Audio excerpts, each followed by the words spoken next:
Good morning, ma'am. Good morning, sir. I want to introduce myself to you.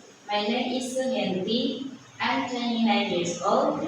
I'm divorced. I have one son. He's 8 years old. I'm Muslim. I have experience working before in Bogor 3 years and in Jakarta 6 years. In Bogor, I take care of children 2 years old and 6 years old and have one dog. In Jakarta, take care baby 5 months, have grandma 17 years old and have grandpa 79 years old and have 8 kids.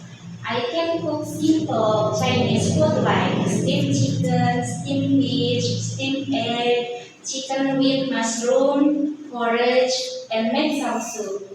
I want to go to Hong Kong because I need more money for my family and my future. I finish introduce myself to you. Thank you, ma'am. Thank you, sir. See you in Hong Kong. Bye bye.